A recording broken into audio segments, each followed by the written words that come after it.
ஏம்மா இந்த ஆளுக்கு நீ 5ஆவதா? ஆமா. அப்ப உனக்கு இந்த ஆளு எத்தனாவது? 7வது. எங்க சுப்பிக்கிட்டு இருக்க? என்னையா உன்னை விட 2 லீடிங்.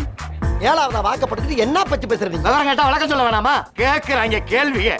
இப்ப நீ எங்க போகணும்? தாம்பரம். இது தாம்பரமா? ஆமா. ஏன்டா அறிவு கேட்டவனே? அறிவு இருக்கா உனக்கு? மடப்பல முட்டாப்பல சோத்த திங்கிறியா? சோத்த விட்டு லட்டிய திங்கிறியா? சோத்த தந்திக்கிறேன். சோத்த தானே திங்கிற? போட பாக்கணுமா இல்லையா? பாக்கலப்பா சொன்னாங்க. சொன்னாங்கன்னா ஏறி வரதா? ஏப்பா அடிக்கிற? அடிக்காம என்ன பண்றது? பாரிஸ் போற வண்டியில ஏறி தாம்பரம்னா கொல்லத்தாயா? தாம்பரம் போறாரா? பொட்டி எடுக்காதயா. பொட்டி எடுக்காதயா. தம்பி பொட்டியை பாத்துக்கடா. உள்ள உப்பு கட்ட வச்சிருக்கேன்.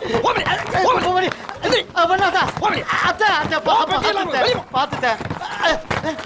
ஐயோ நன்னாரி பையன். வண்டி மாறி ஏறிக்கிட்டு என்ன கலவரம். யோ மாக்கா, என்னையா அவன் கரெக்டா தான் ஏறி இருக்கான். நீ தான் வண்டி மாதிரி ஏறி இருக்கா. இது தாம்பரம் போற வண்டி தான். எது தாம்பரமா? தாம்பரம் தானா? இன்னும் போகலையாடா?